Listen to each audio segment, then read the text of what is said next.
O que você deixou registrado aqui chama atenção, que é Trump intervindo nas empresas. Que aí você falou que é em Nvidia e Intel, que eu já peguei esse ganho de Nvidia pra gente entrar nesses assuntos. Na Intel, é uma questão importante saiu na semana passada, né, de uma fatia, comprar uma fatia ali da empresa. Isso fez a Intel subir bem. Como você está olhando este movimento, Kevin? A gente tá na dúvida se quem tá lá no governo americano é de fato o Trump ou é o Lula. Essa que é a dúvida, Medina, porque, assim, tá basicamente estatizando, né, empresas americanas. É um movimento totalmente contrário do que foi o mercado americano durante todos esses anos, né, de liberalismo econômico.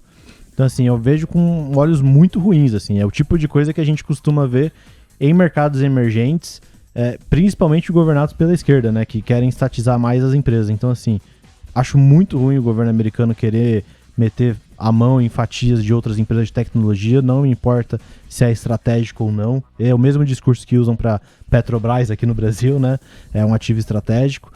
Então, assim, acho muito, muito ruim esse tipo de movimento. Acho que, inclusive, deveria trazer um risco maior para o país, do qual o mercado ainda não enxerga, né? Ainda se discute esse excepcionalismo americano, mas eu acho que esse é o tipo de coisa que a gente começa a ver que quebra contratos, que quebra segurança, que quebra parte do que fez a América ser a América, né? Esse liberalismo econômico. Então, vejo com olhos muito ruins, Medina. Acho que, inclusive, é um dos motivos de que o mercado deveria diminuir parte desse prêmio de risco para a Bolsa Americana.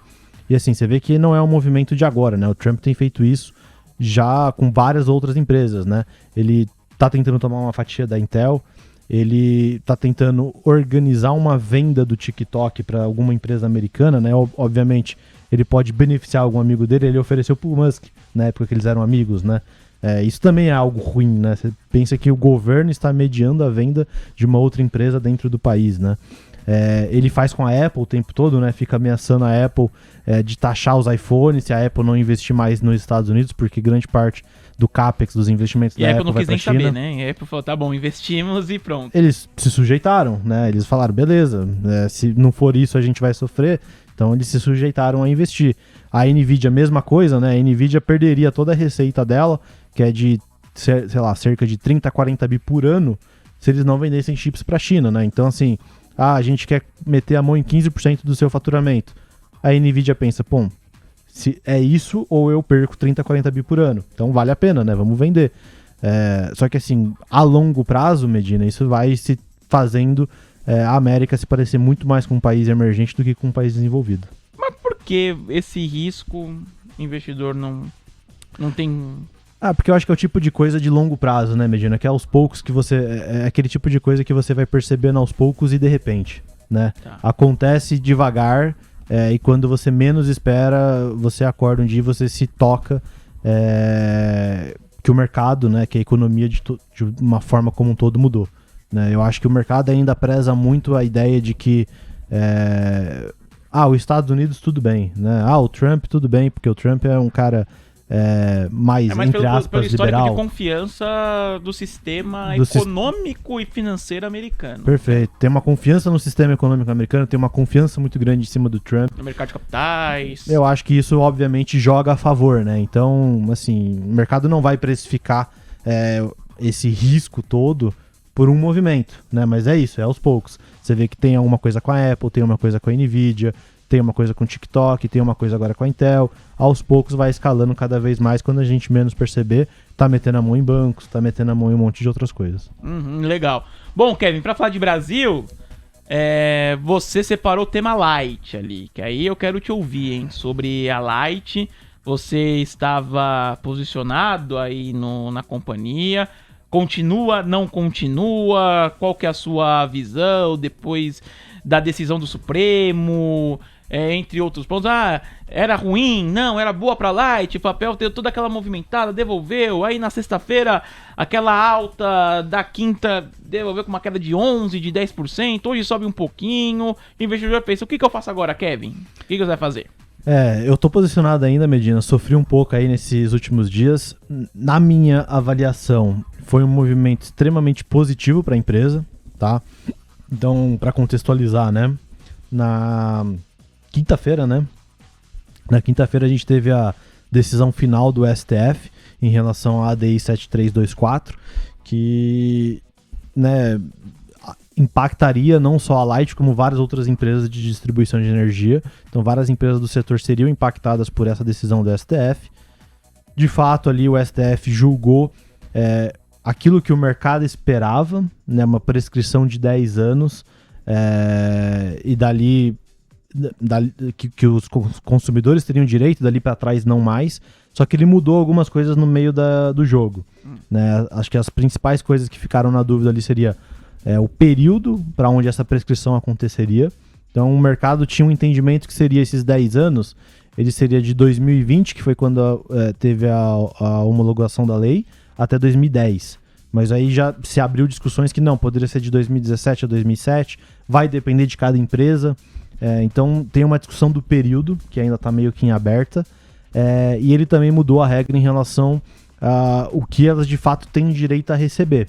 Então, por exemplo, as empresas que já repassaram ao consumidor, né, esses valores, não vão poder receber de volta. Então, por exemplo, a CEMIG foi uma que foi fortemente impactada porque ela já repassou tudo. Né? Então, outras empresas seguraram uma parte e repassaram outra. Então, assim, gerou essa dúvida, né, de o que de fato as empresas têm ou não a receber. Então, assim, a decisão como um todo acabou ficando meio mista, né, ficou difícil de interpretar, foi extremamente complexo. Ainda existem dúvidas, o mercado ainda não está 100% confiável. Já conversei com algumas pessoas, analistas, gestores, que já conversaram com advogados da área, que também não estão sabendo precisar exatamente o impacto e a decisão em si do STF. Então o que vai acontecer agora a gente precisa esperar o texto que deve ser publicado, né, o texto da decisão que deve ser publicado. A partir daí as empresas vão, obviamente, se tiverem dúvidas, tentar tirar ali alguma das dúvidas delas, e aí cada empresa vai estipular ali qual é o impacto econômico dentro da empresa e trazer um fato relevante comunicando o mercado de quanto aquilo pode ou não impactar a empresa. No caso da Light, eu acabei estudando bastante aí por conta dessa queda toda, para ver se realmente eu estava tendo o entendimento certo. No caso da Light, na minha visão, é extremamente positivo, tá, Medina? Eu acho que a decisão final é o que a gente esperava. A Light tem uma linha do balanço, quem quiser pode entrar no demonstrativo de resultado da empresa.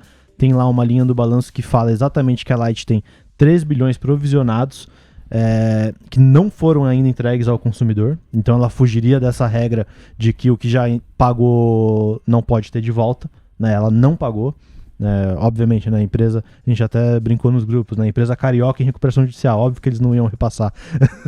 Eles seguraram o dinheiro, foram malandros, né? Então assim, eles têm 3 bi provisionados e tá muito claro que esses 3 bi são para isso, tá? Inclusive lá dizendo que é um crédito que a empresa tem superior à prescrição dos 10 anos, né? Então eles já estavam meio que prevendo esse cenário, essa decisão do STF de 10 anos.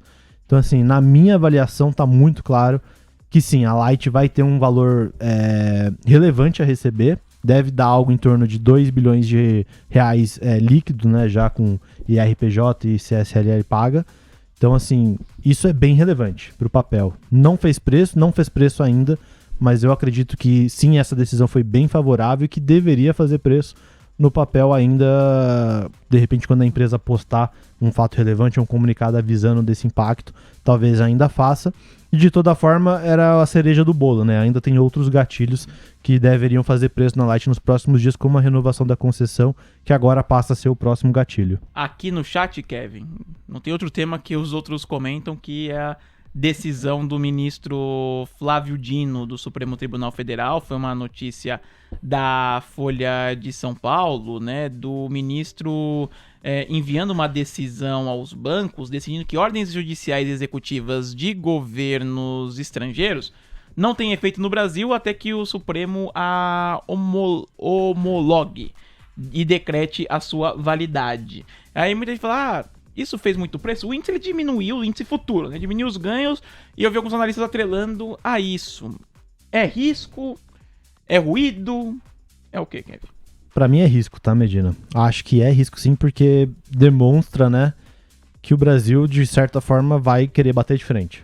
Né? Acho que é muito menos em relação àquele patriotismo e muito mais em relação a vamos bater de frente, e aí você vai escalando cada vez mais esse, né, essa guerra política, esse conflito entre Estados Unidos e Brasil.